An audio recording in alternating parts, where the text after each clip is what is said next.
संसद की कैंटीन से बाहर निकल करके एक चाय का कप खरीदिए, तब समझ में आएगा कि महंगाई कम हो रही है या बढ़ रही है। जनता ने 63 सीटें कम क्या कर दी?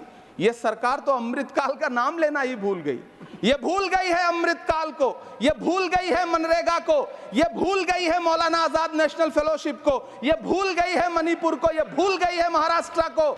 6 महीने में 132 किसानों ने आत्महत्या की है। इमरान प्रतापगढ़ी कहा गया है सर, थोड़ा सा इसकी जांच कराओ। 14,417 शब्दों का बजट भाषण। ताकत का नशा अक्ल पे हावी है तुम्हारी, तुम देख न पाओगे जो हम देख रहे हैं। जिस देश में टमाटर 100 रुपए किलो बिक रहा हो, उस देश की वित्त मंत्री के पास बजट में महंगाई पर बोलने के लिए सिर्फ 10 शब्द है। मैंने तो यह भी सुना है कि वित्त मंत्री जी जो चीज खुद नहीं खाती हैं, उसके दाम से उनका कोई लेना देना नहीं होता। श्री इमरान प्रतापगढ़ी। धन्यवाद सभापति महोदय, आपने मुझे आम बजट पर बोलने का मौका दिया। Sir my time. नहीं, pause my time sir. Imran Pratapgarhi कहा गया है सर, थोड़ा सा इसकी जांच कराओ। मैंने कहा यहाँ प्रमोद प्रतापगढ़ी भी बैठे। ये आपसी मामला है, ये खत्म होने वाला नहीं है मेरे से। इसकी जड़ें बहुत गहरी गई हुई हैं, मैं रोज देखता हूँ ये जड़ें गहरी होती जाती हैं। इमरान प्रतापगढ़ी। धन्यवाद सभापति महोदय। 83 मिनट 71 बार थपथपाई गई मेज, 14,417 शब्दों का बजट भाषण, और उस बजट में अपने लिए राहत तलाशती मिडिल क्लास की हैरत ज़दा आंखें। सभापति महोदय, मेरे हाथों में जो दस्तावेज है, दरअसल ये देश के किसानों, गरीबों, मजदूरों की उम्मीदों का स्मारक है। ऐसा लग रहा है जैसे वित्त मंत्री महोदया ने बजट नहीं तैयार किया है, बल्कि प्रधानमंत्री जी की मन की बात का संकलन तैयार किया है। टूटा हुआ लश्कर का भरम देख रहे हैं, टूटा हुआ लश्कर का भरम देख रहे हैं, और जिल्ले इलाही के करम देख रहे हैं। ताकत का नशा अक्ल पे हावी है तुम्हारी, तुम देख न पाओगे जो हम देख रहे हैं। वित्त मंत्री महोदया ने इस बजट में महंगाई पर सिर्फ 10 शब्द बोला है।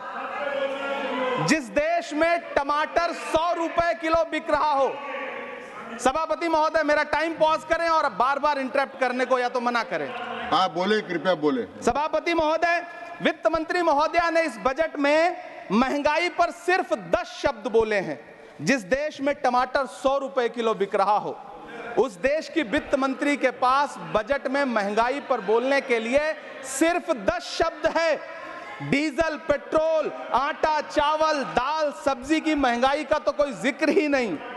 सावन चल रहा है तो प्याज और लहसुन का दाम पूछना तो शायद पाप होगा। मैंने तो यह भी सुना है कि वित्त मंत्री जी जो चीज खुद नहीं खाती हैं, उसके दाम से उनका कोई लेना देना नहीं होता। लेकिन इस बार बजट पेश करने के लिए पार्लियामेंट आने से पहले वित्त मंत्री जी ने दही और चीनी खाई थी। अब तो उनसे यह पूछा जा ही सकता है कि उन्हें दही, दूध और चीनी का रेट तो इन दिनों पता ही होगा। क्या उसे सस्ता करवाएंगी या नहीं सस्ता करवाएंगी? अगर पता है तो कृपया सस्ता करवाइए, क्योंकि इसी चीनी ने अमेठी में एक मंत्री महोदया का राजनीतिक कैरियर कड़वा कर दिया। सभापति महोदय, अपने शीश महलों में बैठे हुए सरकार के सांसद और मंत्री कह रहे हैं कि महंगाई कम हो रही है। संसद की कैंटीन से बाहर निकल करके एक चाय का कप खरीदिए, तब समझ में आएगा कि महंगाई कम हो रही है या बढ़ रही है। किसी एक दिन अपनी किसी मजदूर की तरह अपनी दिन भर की दिहाड़ी लेकर के बाजार जाइए और अपने बच्चों के लिए राशन खरीदिए, तब पता चलेगा कि महंगाई कम हो रही है या नहीं हो रही है। यहां बैठ करके बड़ी बड़ी बातें करना आसान है। ये चूनर धानी धानी भूल जाते, ये पुरवा की रवानी भूल जाते, जो आकर 4 दिन गांव में रहते तो सारी लंतरानी भूल जाते। सभापति महोदय, इलेक्टोरल बॉन्ड खरीदने के नाम छुपाने वाली सरकार, इलेक्टोरल बॉन्ड खरीदने वालों के नाम छुपाने वाली सरकार इन दिनों आम के ठेला लगाने वालों के नाम जानना चाहती है। मुझे तो होटलों, ढाबों या आम के ठेलों पर नेम प्लेट लगवाने वालों से पूछना है कि कभी खून की बोतल पर देखा है किसी का नाम लिखा हुआ?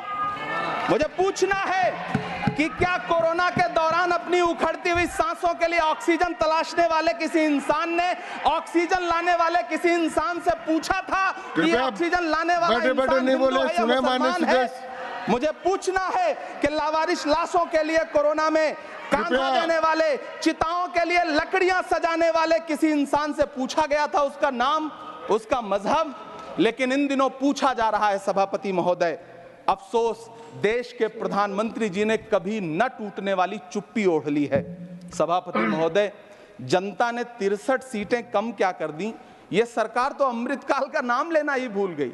ये भूल गई है अमृतकाल को, ये भूल गई है मनरेगा को, ये भूल गई है मौलाना आजाद नेशनल फेलोशिप को, ये भूल गई है मणिपुर को, ये भूल गई है महाराष्ट्र को। मुझे गर्व है कि मैं राज्यसभा में महाराष्ट्र का प्रतिनिधित्व करता हूं। महाराष्ट्र जो देश की आर्थिक राजधानी है, जो टोटल कॉर्पोरेट टैक्स का 40%, इनकम टैक्स का 32% और जीएसटी का 20% इस देश को देता है, उस महाराष्ट्र के लिए इस बजट में एक शब्द नहीं है। आप बैठ जाए। सभापति महोदय, आखिर महाराष्ट्र से किस बात का बदला लिया जा रहा है? महाराष्ट्र में लोकसभा चुनाव में बाबा साहब अम्बेडकर के संविधान को बचाने के लिए वोट क्या कर दिया? प्रधानमंत्री जी तो महाराष्ट्र से बदला लेने पर उतर आए। अब तो शायद उन्हें याद भी ना हो यवतमाल का वो दाभड़ी गांव जहां 20 मार्च 2014 को वो किसानों के साथ चाय पर चर्चा करने गए थे और उनकी किस्मत बदलने के सपने दिखाए थे। उसी यवतमाल में पिछले 6 महीने में 132 किसानों ने आत्महत्या की है। सभापति महोदय, महाराष्ट्र में हर महीने 209 किसान आत्महत्या कर रहे हैं। राज्य सरकार द्वारा सौंपा गया आंकड़ा बताता है कि 1 जनवरी से 31 मई के बीच 1046 किसानों ने आत्महत्या की है। लेकिन अफसोस, इस बजट में महाराष्ट्र के किसानों के लिए कुछ भी नहीं है। किसानों से चिढ़ी हुई सरकार ने बजट में किसानों के एमएसपी की लीगल गारंटी नहीं दी। लेकिन याद रखिएगा, जो किसान का नहीं वो हिंदुस्तान का नहीं।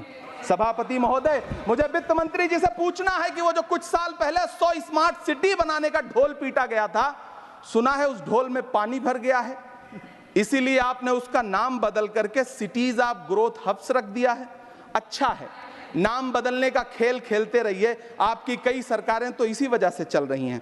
इस सरकार को पढ़े लिखे लोगों से दिक्कत है सभापति महोदय, इसीलिए इस सरकार ने यूजीसी का बजट 66% कम कर दिया है। वाह री सरकार।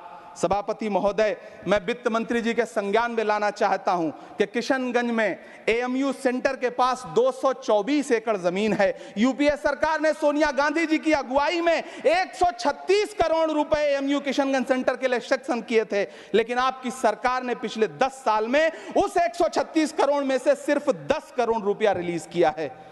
1.5 करोड़ की आबादी वाला सीमांचल बेहतर शिक्षा के लिए उस सेंटर की बाट जोह रहा है। मेरा आपसे सवाल है कि इस सेंटर का बाकी पैसा आप कब रिलीज करेंगे? मुझे उम्मीद है वित्त मंत्री महोदया जवाब जरूर देंगी। सीमांचल उसी बिहार में आता है जिसकी बैसाखी के सहारे आपकी सरकार चल रही है। वहां के लोगों को एम्स की जरूरत है। महानंदा और कोसी से होने वाली बाढ़ की तबाही को रोकने के लिए बांध बनाइए, सीमांचल के साथ सौतेला व्यवहार बंद करिए। इकोनॉमिक कॉरिडोर बनाने से किसी राज्य का विकास नहीं होगा, विकास होगा स्वास्थ्य और शिक्षा के बुनियादी मुद्दों के लिए बजट देने पर। सभापति महोदय, एक तरफ तो इस बजट में पीएम आवास योजना के तहत 3 करोड़ अतिरिक्त मकान देने की घोषणा है और दूसरी तरफ लखनऊ के अकबर नगर में 1280 वो मकान हैं जिन्हें रिवर फ्रंट बनाने के नाम पे बुलडोजर से जमींदोज कर दिया गया।